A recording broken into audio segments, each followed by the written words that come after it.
Hello, everyone. We're about to start our third hearing in this room, which is the 15th hearing of the 167th period of sessions. This hearing is on digital intelligence, cybersecurity, and freedom of expression in Latin America. It was requested by the Association for Civil Rights, ADC.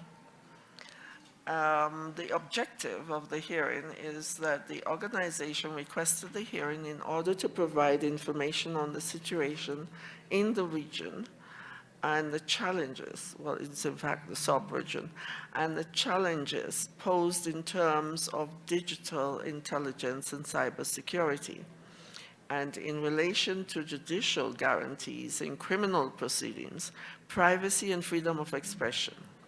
It also seeks to make visible the need to adopt a common approach which contributes to establishing a legal order that respects human rights in the countries in the Inter-American system. There is no state present, I didn't get the printout. You will have 25 minutes to speak. And if you can just state your names and organization when you speak, we'll be most grateful. And I now invite you. My colleague, Commissioner, former President Eguren will be assisting me with keeping time, and he will use the flags to assist you, so you will know when it's 5 minutes left and downwards. So with that, please, comments. Thank you. Nuestras presentaciones van a ser en español. Gracias por la concesión de esta audiencia. Mi nombre es Valeria Milanes y represento a la Asociación por los Derechos Civiles de Argentina. A modo de introducción de los temas que abordaremos en esta audiencia, diré que la revolución de las telecomunicaciones ha impactado en el pleno ejercicio de los derechos humanos en todos los países de América de una forma que todavía no ha sido cabalmente considerada. Uno de los temas más acuciantes es el cibercrimen, por sus amplias consecuencias políticas, económicas y jurídicas sobre los estados y las personas, y que contiene aristas sensibles como las prácticas estatales en sistemas de inteligencia, técnicas de vigilancia, técnicas de investigación criminal, entre otros. Varios países de América han ratificado la Convención de Budapest sobre cibercrimen o están en vías de hacerlo. Esta convención, que es la primera de su tipo y surgió en el seno del Consejo de Europa, contiene disposiciones que han causado gran controversia en cuanto a su capacidad de afectar los derechos y las garantías procesales de las personas investigadas. Como ejemplo, nuevos métodos de investigación, como retención de datos, métodos de acceso remoto a dispositivos del usuario, el uso de troyanos o de agentes encubiertos operando en entornos digitales. También la recolección y tratamiento de evidencia digital en la nube o en distinta o extraña jurisdicción. A su vez, este fenómeno ha influido las discusiones sobre el armado de las agendas de ciberseguridad, con un debate fuertemente marcado por una visión punitivista promovida por los estados que identifica ciberseguridad con cibercrimen, lo que habilitaría a las autoridades a desplegar todo su aparato represivo, en este caso de carácter tecnológico. Esto trae aparejado la afectación de múltiples derechos como la libertad de expresión y la privacidad. Anticipamos aquí la necesidad de oponer un concepto más amplio de ciberseguridad que tenga como centro la dignidad de la persona y que en el que la lucha contra el delito sea uno de los aspectos a considerarse, sin perder de vista también la necesidad de generar entornos seguros para el uso de Internet, en especial para aquellos grupos desaventajados como son, por ejemplo, las mujeres. Los aportes que con mis compañeros presentaremos a continuación tienen como finalidad destacar algunos de los principales problemas detectados acerca de esta temática. El primer tema que abordaremos será el de las garantías procesales en la investigación forense digital. Los aspectos más relevantes que señalaré surgen de una investigación realizada por ADC a fin de analizar el impacto que las nuevas tecnologías de investigación criminal y el uso de evidencia digital presentan para el conjunto de las garantías procesales que han sido diseñadas y consagradas para preservar la dignidad del individuo ante el poder represivo del Estado. Los delitos, sean cibercrímenes o delitos tradicionales, son cada vez en mayor número investigados o resueltos en base a la utilización de evidencia digital, sin que las leyes de investigación criminal o los códigos de procedimiento penal nacionales contengan disposiciones que regulen este accionar investigativo del Estado. La ausencia de normativa es más notoria en América Latina. La comparación de las prácticas de investigación forense digital de 4 países, Argentina, Chile, Colombia y México, nos permitió establecer ciertos lineamientos que pueden considerarse representativos del estado del arte en la región. Así podemos mencionar: 1. Falencia en la preparación y capacitación de los peritos integrantes de las fuerzas de seguridad, que son quienes mayormente llevan adelante las investigaciones y pericias en el proceso criminal. 2. Utilización de equipamiento, tanto de hardware como de software, no actualizado, que incluye el uso de herramientas tecnológicas sin las debidas licencias. 3. Irregularidades en el proceso de la recolección de evidencia, en el aseguramiento de la cadena de custodia y en las actividades periciales practicadas en los laboratorios forenses. 4. Falta de normativa obligatoria específica referente a la recolección y análisis de evidencia digital. 5. Uso de la analogía y del principio de libertad probatoria con registros de casos en los que la interpretación excesiva de estas figuras se ha utilizado para validar procedimientos irregulares.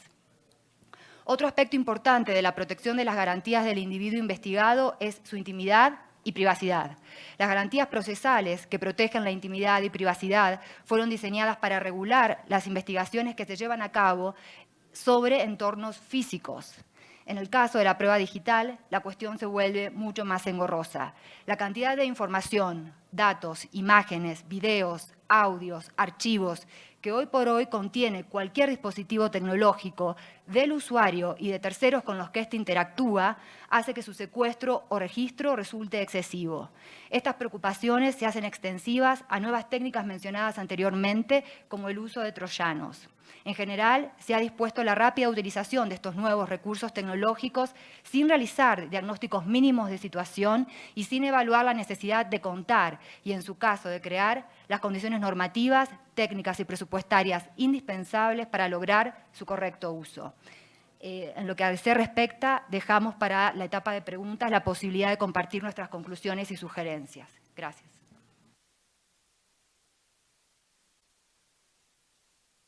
Mi nombre es Katitza Rodríguez, soy directora de Derecho Internacional de la Electronic Frontier Foundation. El día de hoy voy a hablar sobre las salvaguardias legales necesarias en el contexto del acceso a datos transfronterizos por parte del Estado. Debido a la naturaleza global de Internet, los datos de la comunicación, sean los metadatos, los datos del suscriptor, del contenido, fluyen sin fronteras. Y por eso, para investigar un crimen, a veces la policía de una jurisdicción necesita acceder a datos personales ubicados en otra jurisdicción. El principal mecanismo internacional para facilitar el acceso gubernamental a datos transfronterizos es el Tratado de Asistencia Legal Mutua, o MLAT por sus siglas en inglés, una serie de tratados entre dos estados que crean una base formal para la cooperación. Sin embargo, los MLATs han sido criticados por ser lentos e ineficientes. En vez de mejorar la burocracia alrededor de los procesos de MLATs, una serie de iniciativas por varios estados están tratando de crear nuevas rutas transfronterizas para el acceso a la evidencia digital. Pero en dicho proceso amenazan el debido proceso y la privacidad.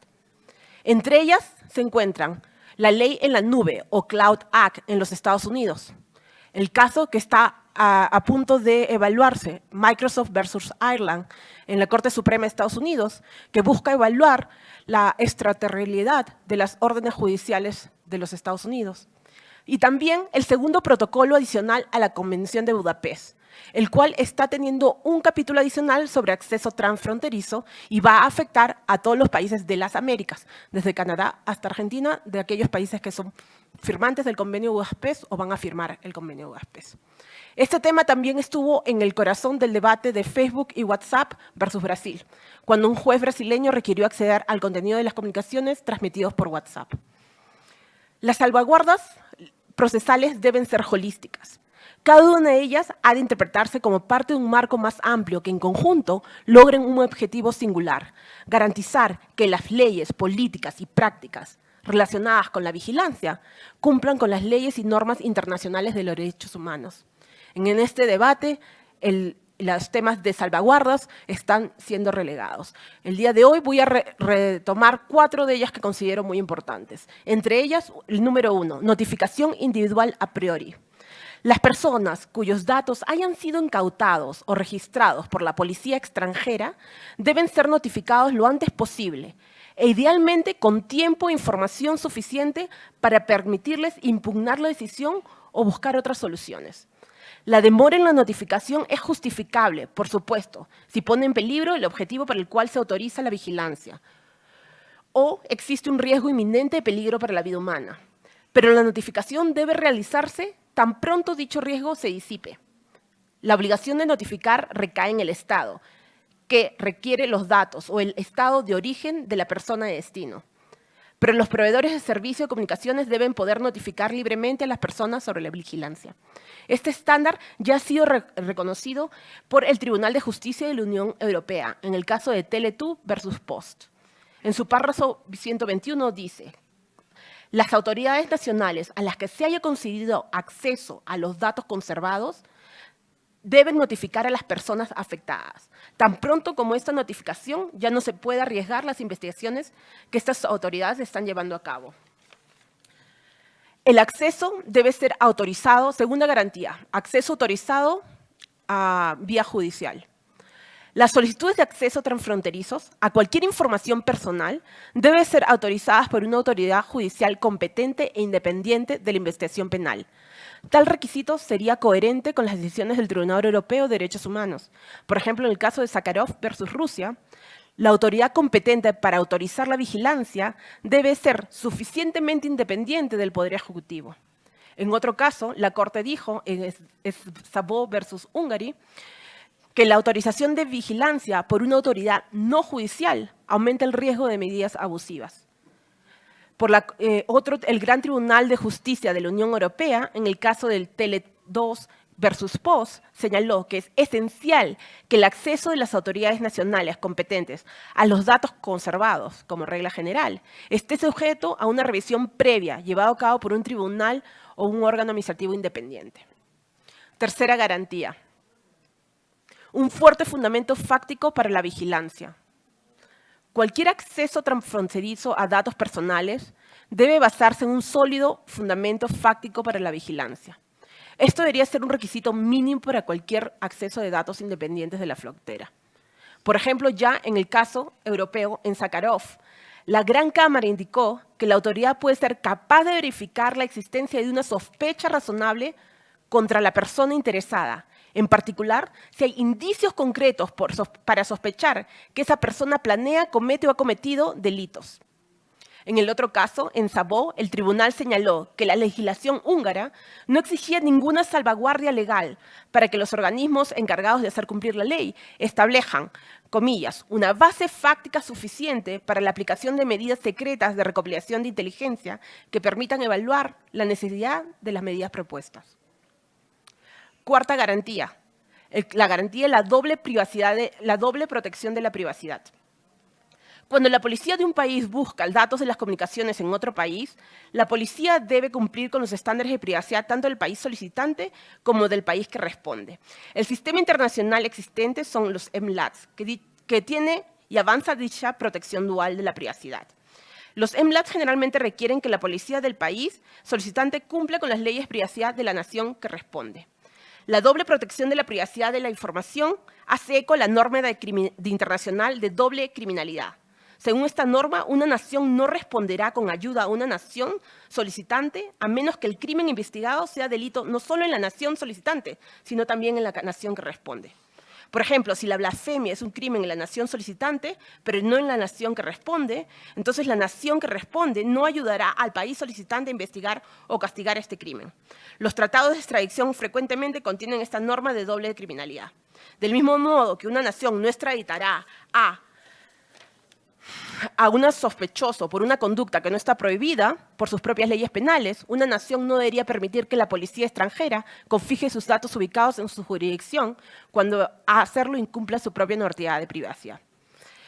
En estas iniciativas Estas dos iniciativas están poniendo en riesgo una posible carrera hacia abajo de estándares de protección, dado que la policía cada vez más busca evidencia electrónica transfronteriza, sin respetar las leyes de privacidad extranjeras.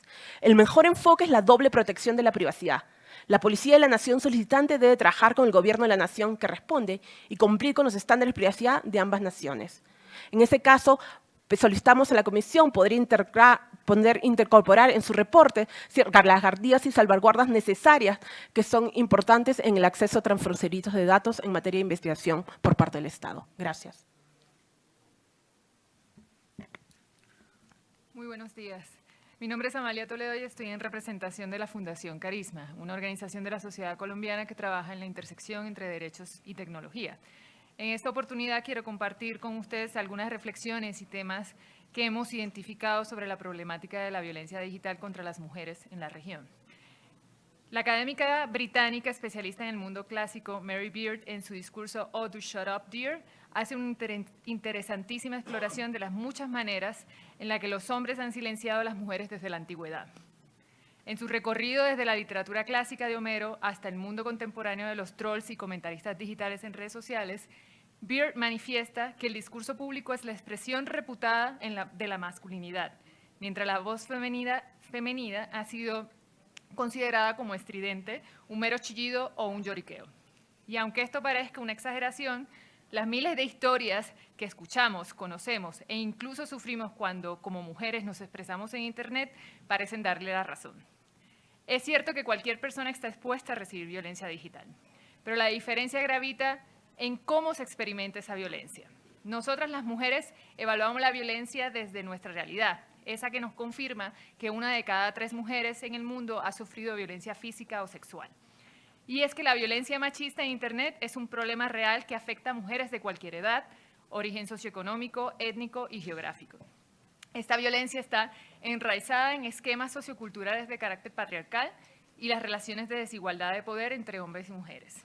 Vale decir que este tipo de violencia replica las dinámicas y repertorios de las violencias machistas fuera de Internet. Sin embargo, sus impactos pueden ser más graves dada la naturaleza misma del ciberespacio. Los contenidos violentos son fáciles y ampliamente difundidos y compartidos entre muchas personas, además de que permanecen accesibles durante mucho más tiempo después del incidente inicial. Algunas de sus manifestaciones son, por ejemplo, el ciberacoso a través de la difusión de rumores o la publicación de mensajes denigrantes, el envío de imágenes no solicitadas de penes, erecciones y eyaculaciones, la divulgación sin consentimiento de imágenes íntimas, la revelación de información personal, la suplantación de identidad, la sextorsión o el chantaje con una imagen de contenido sexual de la víctima, amenaza de violencia física o de muerte, o ataques coordinados de grupos de personas, usualmente hombres. Y su objetivo no es otro que afectar el buen nombre, credibilidad y reputación de la mujer, desestabilizarla y crear miedo, dominio, ejercer control y vigilancia, censura, etc. Mención aparte merece el particular caso y el particular acoso y vigilancia digital que reciben las mujeres periodistas. Podemos decir que este tipo de violencia suele subestimarse por las mujeres víctimas, los medios de comunicación, los gremios o asociaciones de periodistas, la academia y hasta por la autoridad encargada de atender estos casos. De igual forma, los efectos que tienen las periodistas y en la sociedad suelen minimizarse. De hecho, es una violencia que tiene implicaciones reales para las periodistas. Pérdida de ingresos por cambios de prácticas periodísticas, altos niveles de estrés, sentimiento de indefensión y abandono, pero sobre todo autocensura. La violencia machista contra las periodistas puede leerse como un atentado a los derechos de las mujeres a la libertad de expresión y a la información. Además, cuando se entorpece u obstaculiza el acceso a contenidos generados por mujeres, a la sociedad también se nos está negando el acceso a miradas distintas y a otros ángulos de la información, a ver representada una pluralidad de voces. En este sentido, tanto los estados como el sector privado, en especial las empresas dueñas de plataformas digitales de, por ejemplo, redes sociales, tienen una parte de la culpa y de gran responsabilidad, principalmente por su incapacidad de tomar acciones efectivas para contener este fenómeno. Agradezco mucho la oportunidad de presentar muy brevemente este problema y me pongo a disposición de las comisionadas y comisionados para presentar posteriormente algunas recomendaciones y o responder preguntas o aclaraciones sobre el tema. Muchas gracias. Muy buenos días, mi nombre es Juan Carlos Lara, yo represento la organización Derechos Digitales, organización de la sociedad civil que se dedica a la defensa y promoción de los derechos humanos en relación con la tecnología. Derechos Digitales actualmente se encuentra desarrollando un proyecto de investigación sobre la implementación del Convenio de Budapest en algunos países de la región en los aspectos más sustantivos, adicionalmente a lo que realiza ADC a propósito de los aspectos procesales. La organización entonces está dedicada a ver cómo la implementación de este convenio puede significar ciertas consecuencias para el ejercicio de los derechos humanos en línea. Como hemos mencionado, el convenio está en procesos de implementación o de adhesión por parte de varios estados en la región y varios de ellos ya lo están implementando. El convenio entonces se convierte en un aliciente considerable para actualizar las reglas tanto de los delitos que se cometen a través de la red como de las relaciones de cooperación entre los países. Sin embargo, este impulso por regular ciertas conductas tiene dificultades de diversa naturaleza. En primer lugar, respecto de aquellas cuestiones relativas a ámbitos en que el Convenio de Budapest intenta regular cuestiones que no son necesariamente vinculadas a la seguridad de las personas o de los sistemas, como ocurre con ciertos delitos contra la propiedad intelectual, en que la sanción de los mismos puede conllevar la censura de ciertas formas de expresión legítimas en línea. Por el contrario, el convenio no abarca el espectro completo del cibercrimen, incluyendo aspectos tales como el robo de identidad, el spam, el grooming o incluso ciertos delitos contra la indemnidad sexual, a propósito de la exposición recién oída. Algunos de estos delitos sí son parte de las leyes nacionales, sin embargo, sin un impulso claro para la regulación de varios de ellos, ellos quedan fuera de los impulsos estatales. Al mismo tiempo, se verifica una ausencia en el Convenio de Budapest de un marco claro de compromiso por parte de los adherentes como sistemas de contrapeso frente a la sanción de ciertos delitos, que en algunos casos es una sanción agravada por el hecho de ser delitos en Internet, a pesar de ser delitos que no inciden necesariamente más allá del daño que se produce en delitos de carácter común. Una de las tendencias más preocupantes que existe a nivel regional y que motiva esta intervención es el uso del derecho penal o de la agenda de ciberseguridad como mecanismo para coartar libertades en línea, en lo que leemos como la utilización del cibercrimen como vía y como excusa para sanción de actividades legítimas. Así, vemos que existe en la sanción mediante cibercrimen sanciones por la investigación con carácter de seguridad o la caracterización como hackeo de ciertas actividades que son legítimas en su finalidad y que no causan daño, sino en la medida en que éstas pueden llamar la atención sobre ciertos riesgos de seguridad cuya mantención podría significar riesgos aún mayores. Y además hemos encontrado varios casos, especialmente en los Estados Unidos de América, de sanción mediante reglas anquilosadas sobre delitos computacionales. Adicionalmente, el uso de la punitividad en el entorno digital se utiliza como una herramienta por los estados en relación con Internet para la instauración de nuevos delitos que pueden poner en riesgo la seguridad de las personas, pero también la seguridad de sus derechos. Así, por ejemplo, países de la región como Honduras, Paraguay y Venezuela han intentado crear un nuevo marco de persecución de conductas en línea vinculados a lo denominado como discurso de odio, en que se han intentado legislar para obtener medidas de remoción de contenidos en línea, eventual bloqueo de servicios o identificar a infractores para hacerlos objeto de sanciones más allá de lo que puede requerir una regulación fuera del entorno digital. Entonces, esto puede conllevar serios riesgos para la libertad de expresión y también para el emprendimiento en línea. Finalmente, la vía de comisión de delitos informáticos conlleva el riesgo de adopción de medidas adicionales de vigilancia, al riesgo de que se implementen aún más obligaciones de retención de datos de comunicación, obligaciones que ya existen en algunos países de la región. Existe también el riesgo de la implementación por los países de técnicas y de usos de tecnologías de vigilancia de las personas, que al mismo tiempo de arriesgar los sistemas informáticos y la seguridad de las personas que lo utilizan, se mantienen en la impunidad por la no investigación suficiente por parte de los estados y por la no transparencia en la adquisición de tecnologías de investigación. Y finalmente, como parte de la agenda de ciberseguridad, se ha intentado también vincular a la misma como una agenda vinculada necesariamente a la sanción del cibercrimen, dejando de lado consideraciones adicionales sobre la seguridad y la dignidad de las personas, y donde se hace necesario implementar mecanismos de regulación que involucren la participación de múltiples partes interesadas y que permita a su vez la elaboración de políticas de ciberseguridad que sean mucho más integrales como parte de la regulación sobre mecanismos de intervención y de interacción protectores de la democracia y de la libertad de expresión y de los derechos humanos en general. Muchas gracias.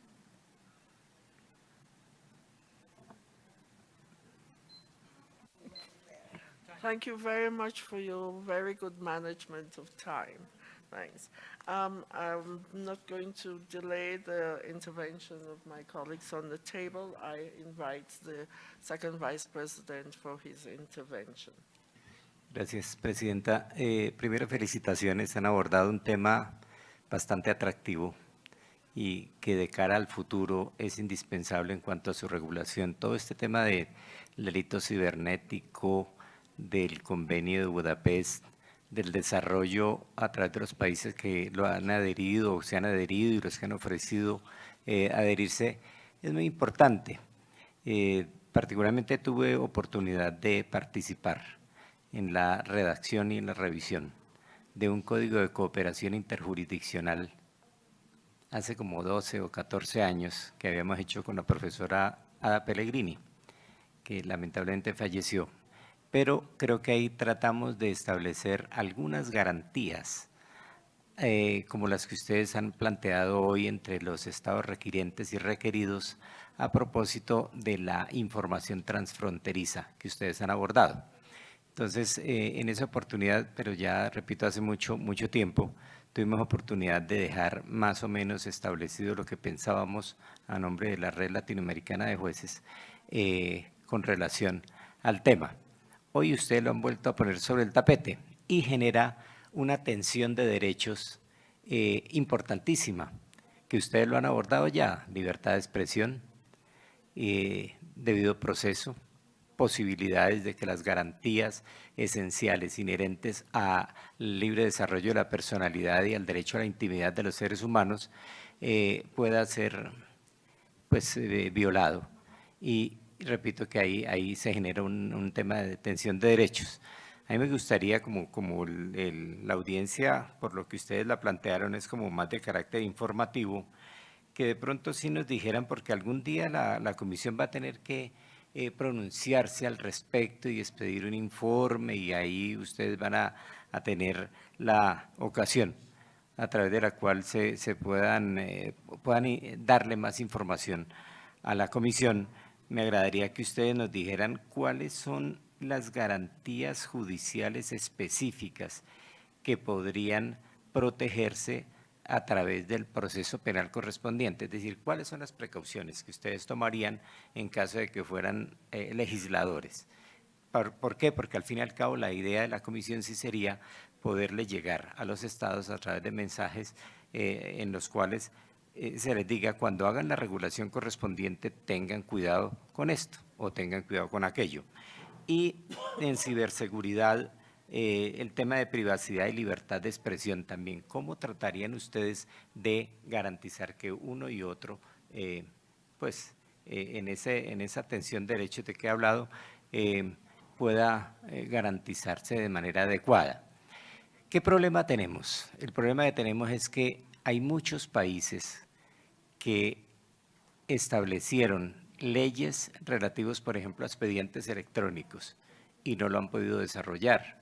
Y estoy hablando de ya el derecho jurásico, desde finales del siglo pasado, y sin embargo no han desarrollado expedientes electrónicos como sí lo han hecho ya Brasil, Costa Rica, es decir, cosas en las cuales nos llevan mucha ventaja países de Oriente, Corea, por decir algo. Por esa circunstancia, creo que ahí tenemos una primera talanquera, un primer valladar que hay que saltar. Y por eso, en ese nivel informativo que les decía, me agradaría que ustedes nos dijeran de manera como más frontal, más directa, cuáles serían las salvaguardas. Y una cosa muy importante: ¿cómo podemos compatibilizar esto con la libertad de expresión? Pero que esa libertad de expresión también tenga el debido respeto por esos derechos que ya hemos mencionado. Esa es mi inquietud y de todas formas los felicito porque abordan un tema bien interesante, novedoso, entre otras cosas, porque casi siempre aquí vemos temas que son cotidianos, llevaderos, pero estamos mirando de cara al futuro, lo que nos espera, y por eso tan importante el tema de las salvaguardas. Gracias. I now invite Commissioner Eguren to intervene. No voy a hacer preguntas porque las que ha hecho el comisionado Luis Ernesto Vargas son muy interesantes y quiero tener la oportunidad de que tengan el tiempo para responderlas y yo escucharé muy atento. Our expert, the Special Rapporteur on Freedom of Expression, on whom we rely. Muchas gracias, Presidenta, y bueno, bienvenida a las organizaciones. La verdad es que el cúmulo de información que nos han entregado importante y refiere a diversos temas que tienen que ver con los desafíos que la tecnología y el mundo digital nos presentan, tanto digamos, respecto a los principios de libertad de expresión, de privacidad, de debido proceso, ¿no? Siguiendo la sugerencia del comisionado Vargas, creo que ustedes han hecho un muy buen diagnóstico y creo que la comisión estaría muy agradecida, digamos, si ustedes también nos pueden sugerir buenas prácticas procesales, por ejemplo, donde podamos observar el desarrollo de mejores prácticas en este campo.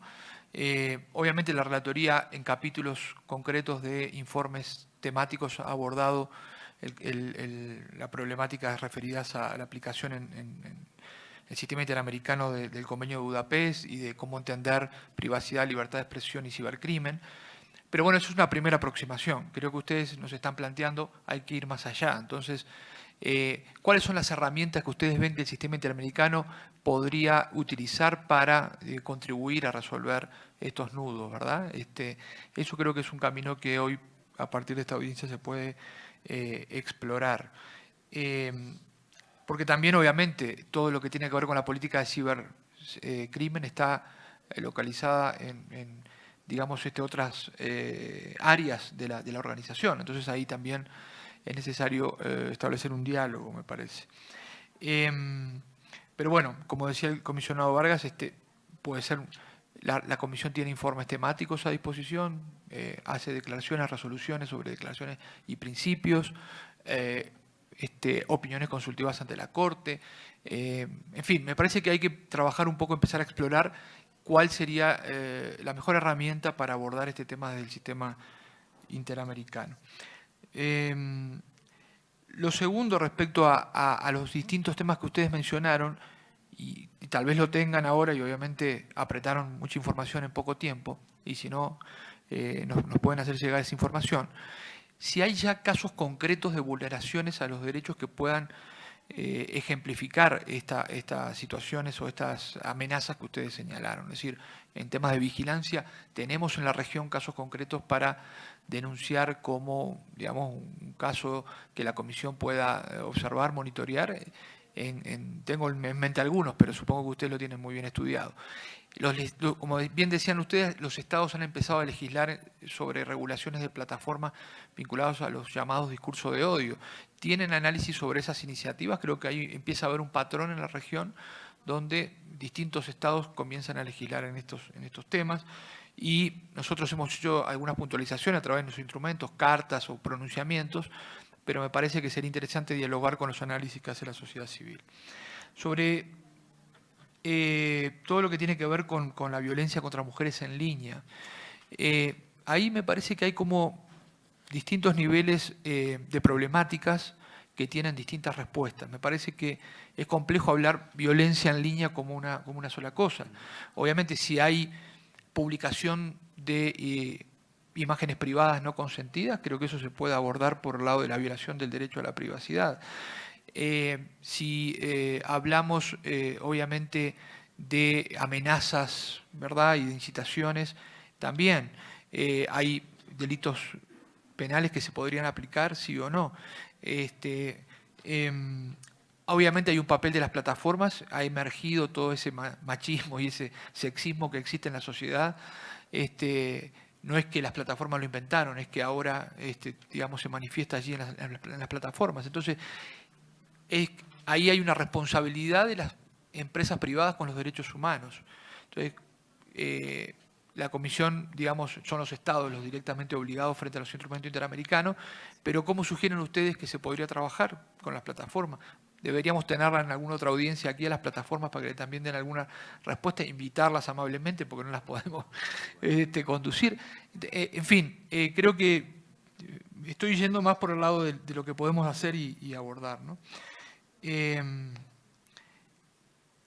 bueno, y ahí me quedaría, los dejaría responder y después seguir el diálogo. Muchas gracias, Presidente.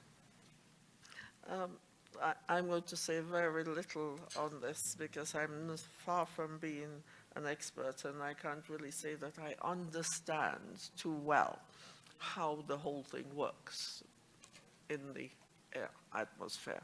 I'm a dinosaur in this subject. But I just wanted to ask, in relation to electronic surveillance by security bodies, are we directly referring to private companies, or are we also referring to state security agents as well? Because both are frightening. And so if you can help them. I take up the point of Special Rapporteur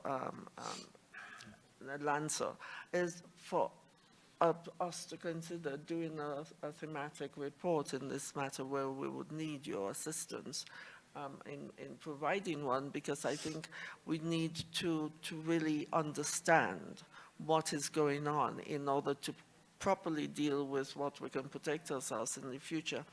And in relation to the violence against women by the use of this, what's the common word for it, online abuses and so on and so forth. Lots of countries do have, in fact, the facility under the existing law to prosecute persons, if you can find them, because I know there are means that you can do these things and hide the author doing it, can hide behind several addresses or what have you. So there's a lot we have to consider, and I am particularly concerned about that sort of thing against women, because we women have enough that we're suffering from. To add that as well to our page is too much. I now, how many minutes can they have? 15, 12? 12 minutes for your final statement, please. Thank you. Gracias. Creo que hay varias preguntas que se refieren a lo que voy a hablar. Bueno, primero, soy Luis Fernando García, soy director de R3D, la Red en Defensa de los Derechos Digitales, que es una organización mexicana dedicada a la defensa de los derechos humanos en el entorno digital. Y nosotros y otras organizaciones que están aquí en la mesa y otras que no están aquí en la mesa, en los últimos años hemos observado y documentado con gran preocupación el avance y proliferación de políticas y prácticas de vigilancia estatal que vulneran el derecho a la privacidad de millones de personas en la región. Por ejemplo, en al menos una decena de países de la región se han propuesto o adoptado normas de retención de datos por las que se exige a empresas de telecomunicaciones e Internet la recolección y conservación indiscriminada de grandes cantidades de información sobre todos sus usuarios. Esto con el objetivo de facilitar el acceso a estas bases de datos a diversas autoridades. La generación de este registro masivo e indiscriminado, vulnerable al acceso ilícito, producto de ataques informáticos o de actos de corrupción, compromete de manera severa el derecho a la privacidad. Es por ello que, por ejemplo, el Tribunal de Justicia de la Unión Europea ha invalidado disposiciones legales que contemplan obligaciones de conservación masiva e indiscriminada de datos, en tanto no resultan restricciones necesarias o proporcionales al derecho a la privacidad.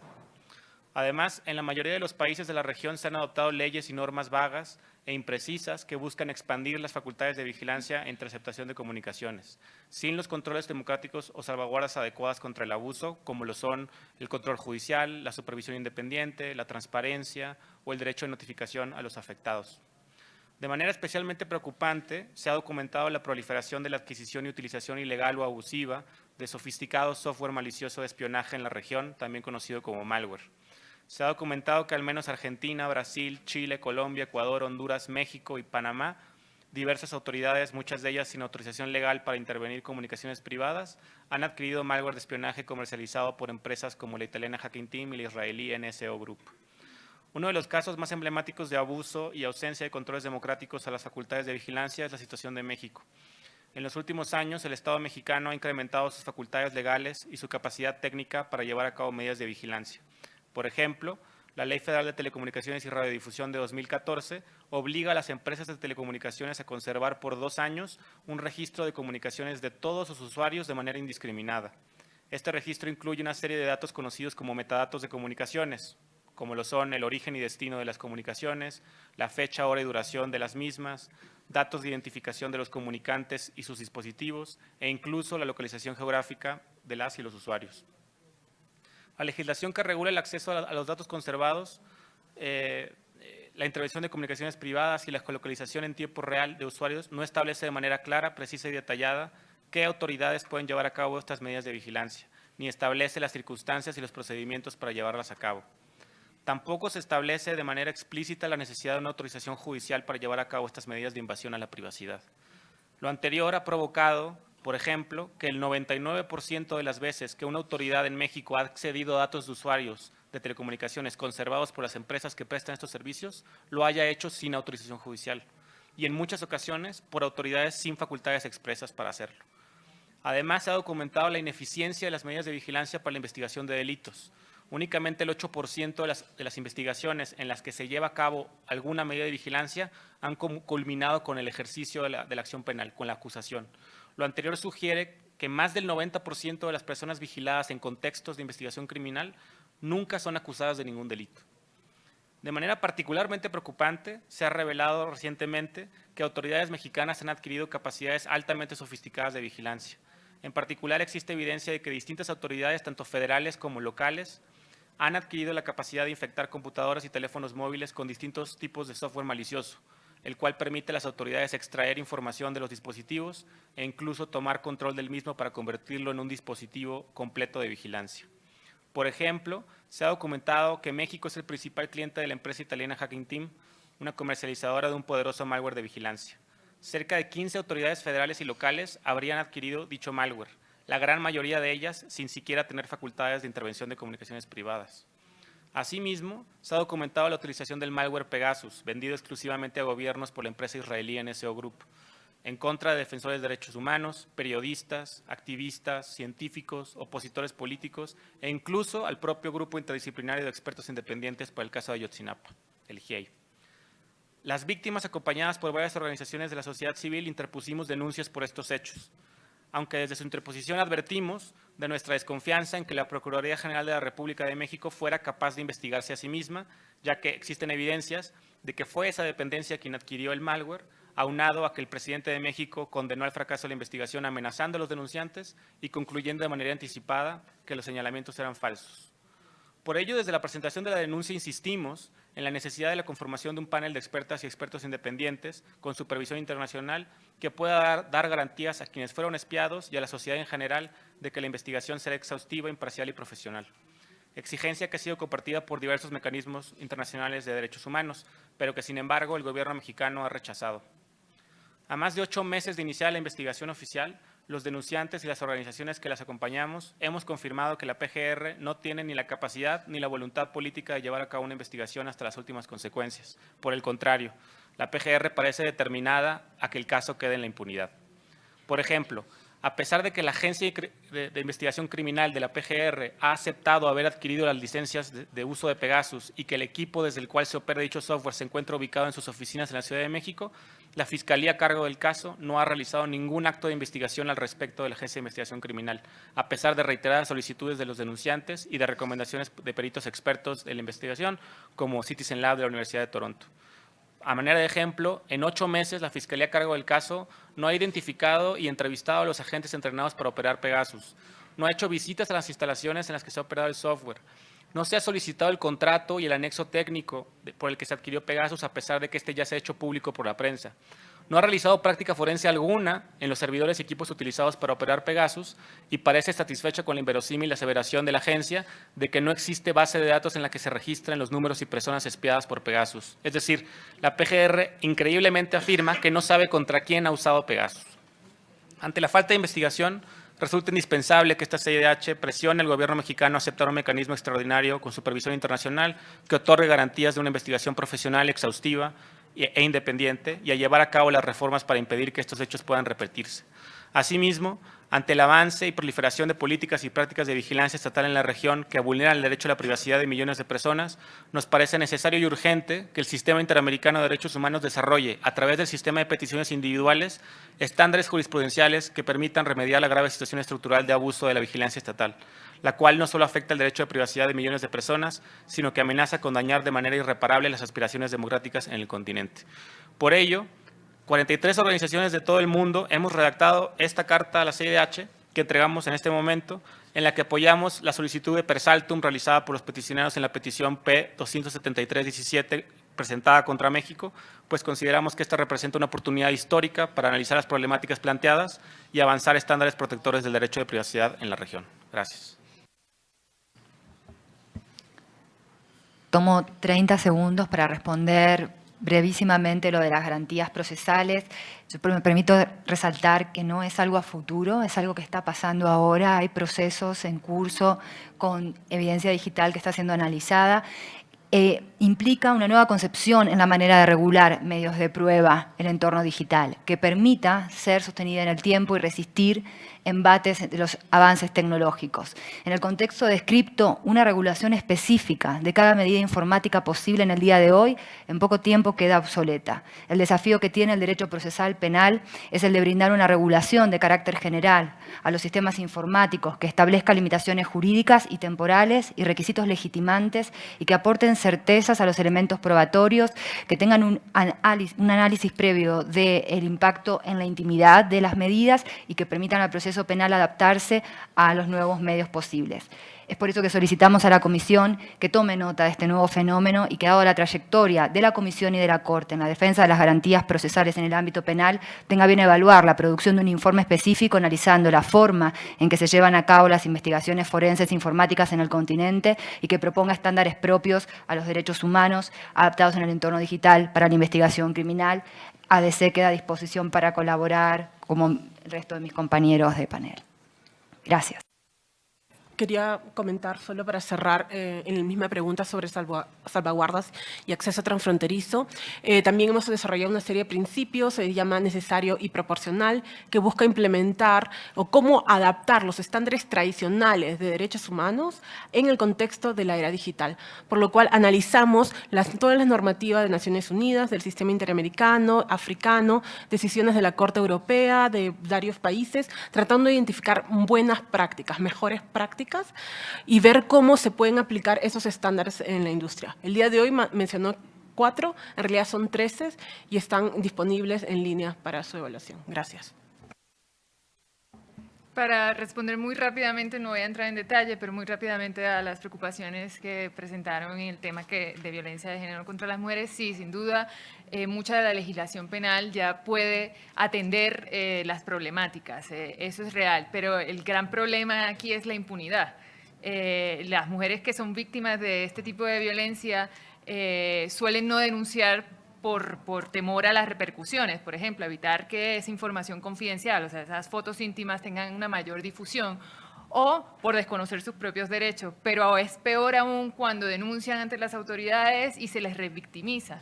Y esa probabilidad es muy alta de que las mismas autoridades no entiendan la problemática, no entiendan la tecnología, no entiendan este nuevo fenómeno y lo que hagan sea revictimizarlas y la respuesta sea, pues, ¿para qué enviaste las fotos?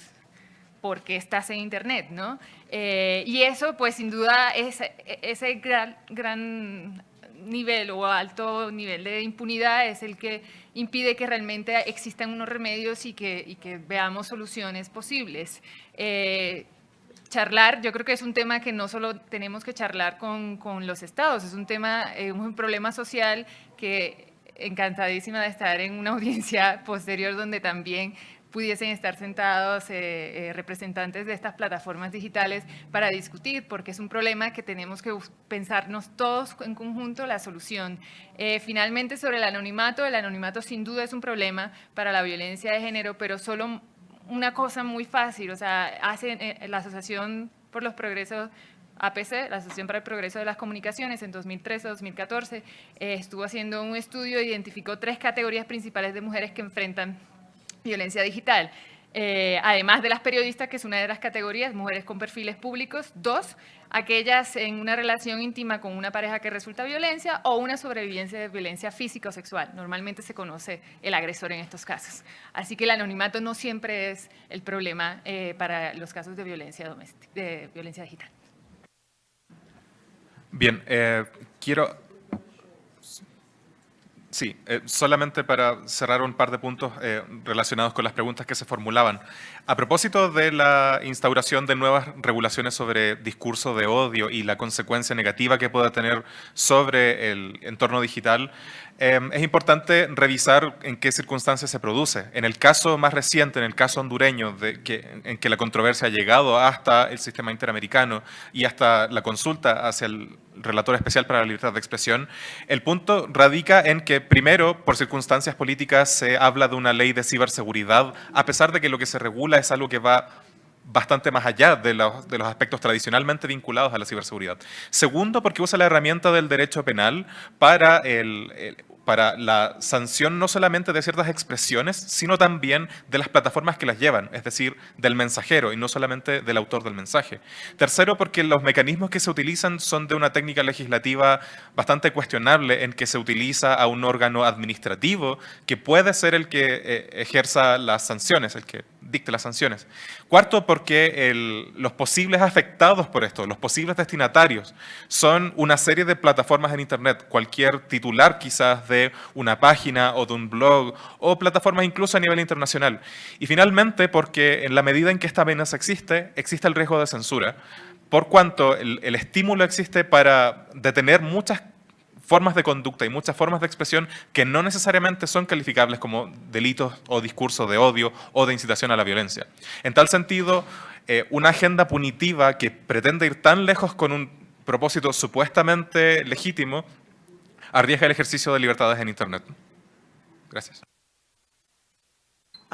Thank you very, very much. In fact, during your closing statement, I was reminded of, I never knew, in fact, this happened, online magazines. And my daughter was interviewed, and it was published. I found out about this afterwards. And the interview was published. She asked the author, are you taking notes? Because they called over the phone while she was traveling. And she said no, she doesn't take notes. I said, are you taping it, recording it? She says no. She just may do one-word points and thing, and then she did not send it to my daughter before it was published, and my daughter recognized serious misstatements of facts in it. In fact, one of them was so upset her that she cried and she was upset, and then she had lots of messages from her friends who knew her very well and said, how was this? Were you drunk when you did this interview? And she says, no. She says, I've already sent and asked the person to make the corrections. And until now, they haven't been made. So I said to her, well, why don't you put something online yourself correcting this person? I don't really understand why she hasn't. I think also, as you said, she was afraid of a retaliation from the journalist, online journalist. But I am pushing her as a lawyer and as a women's rights person that you must do it. In fact, I spoke to her the other day and said she must do it. But thank you so much for bringing that to my attention, and that that kind of thing has to stop.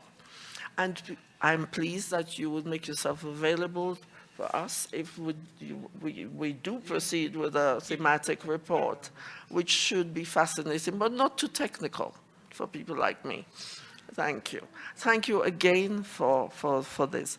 And could I remind the audience that we have a meeting with the Colombian civil society organizations from 2:30 to 4:30, and then from 4:30 to 6:30 p.m. we have a meeting with civil society organizations of the Inter-American System. Thank you so much. This hearing is at an end.